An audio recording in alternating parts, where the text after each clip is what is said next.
Thanks God it's Sunday, and here is the next Urban News episode. I make these episodes weekly, so subscribe to the channel not to miss the future content. And before we start, of course, I'd like to thank to all my amazing Patreon and not only Patreon supporters.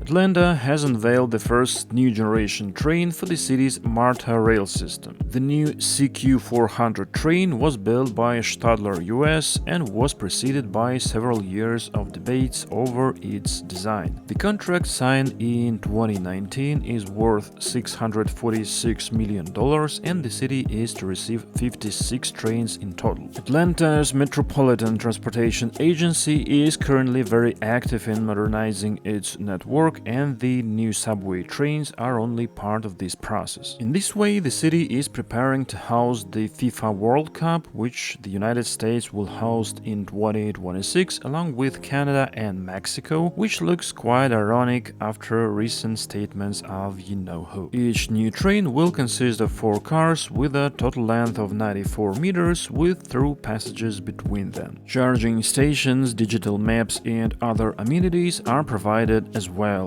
And one of MARTA's goals is also to provide more space for bicycles, strollers, luggage and people in wheelchairs. The front of each train will have a colored light in red, gold, blue or green to indicate the color of each approaching rail line. Testing of the first 2 units, which will arrive in Atlanta this month, is expected to last about a year. Many of the cars currently operated in the city were built in the 1970s and are prone to breakdowns, so this upgrade is very important.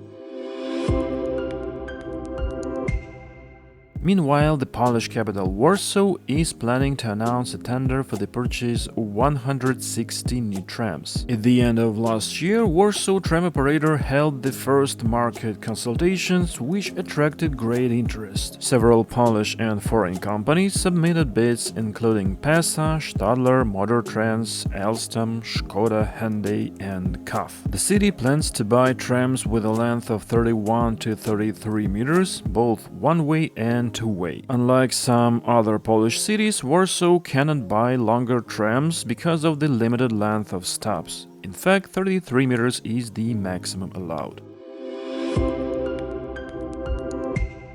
The Spanish government has awarded tunnel boring machine supplier Herrenknecht a contract to conduct the feasibility study for boring a railway tunnel under the Strait of Gibraltar to connect Spain with Morocco. Work is planned to be completed in June and will focus on examining the feasibility of excavating the most critical section of the route running along the Cameronal Seal that separates the Atlantic Ocean from the Mediterranean Sea. The 38.5-kilometer tunnel would run from the west of Algeciras in Spain to Tangiers in Morocco, and the undersea section would be 28 kilometers at depths between 175 and 475 meters below sea level. The tunnel is likely to have 2 single-track branches connected at a 340-meter intervals to a central service tunnel. The project will be quite challenging as the Strait of Gibraltar reaches depth of 900 meters and experiences strong flows that would complicate construction. The journey through the tunnel would take around 30 minutes. And while Tangiers is rail-served at the northern end of Morocco's first high-speed rail line, a new line would be also required in Spain to link the tunnel to the rail network at Algeciras or Cadiz.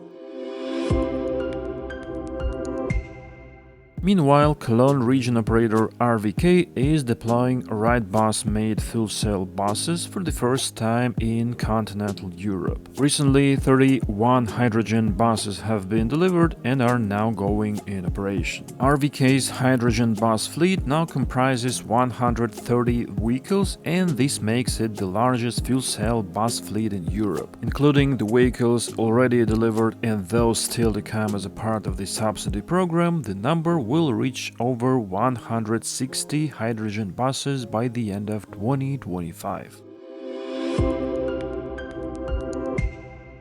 One of the busiest streets in Salford, Greater Manchester, is to be renovated to make it safer for pedestrians and cyclists. A section of Chapel Street between New Bailey and Blackfriars Street will be reconstructed in line with Salford City Council's plan to increase the number of pedestrian and cycle routes across the city. And as officials said, the work will rebalance the space in favor of pedestrians and cyclists alongside existing traffic. This route is one of the busiest in the city, running through the Greengate area and leading to the center of Manchester, where it is possible to get to Salford Central Station. These new cycle lanes and sidewalks will give pedestrians and cyclists priority over side streets, as well as improved pedestrian crossings along the streets. The council said it wants to give residents more options for getting around Salford without relying on cars. The work is scheduled to begin in April and be completed in February 2026. The £4.2 million project, which is funded by the Mayor of Greater Manchester Cycling and Walking Fund, will also include pavement improvements and tree planting.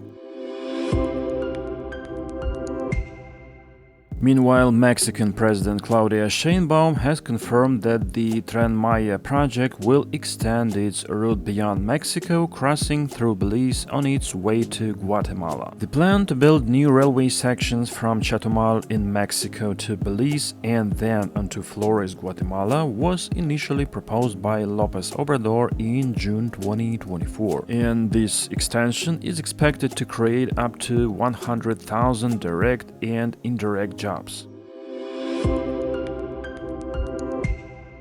Lyon continues to modernize its trolleybus network, which is the largest in France. The city plans to purchase articulated battery trolleybuses of the light tram series from the Swiss manufacturer Hess. So looks like they will gradually get rid of these Iris bus trolleybuses built in 2000s, which are already considered as outdated. The original order of 127 units from September 2023 has been increased to 141, the first of which already arrived to Lyon and has been on the road for test runs since January 2025. A further 57 units are due to follow this year, with the remaining vehicles to arrive in 2026.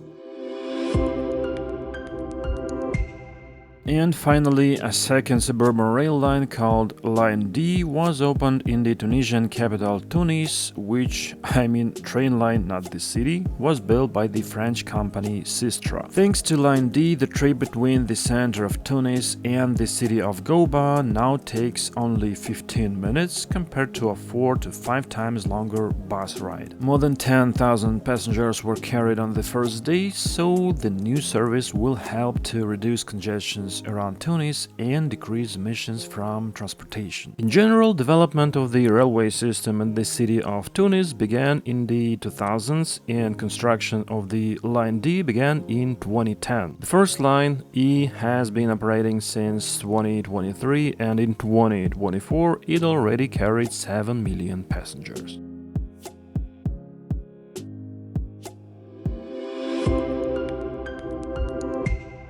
And that's all the news for this time.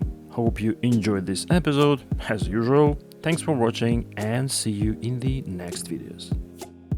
And the undersea section would be 28 kilometers at depth including the vehicles already delivered and those still to come as a part of the subsidy program. The number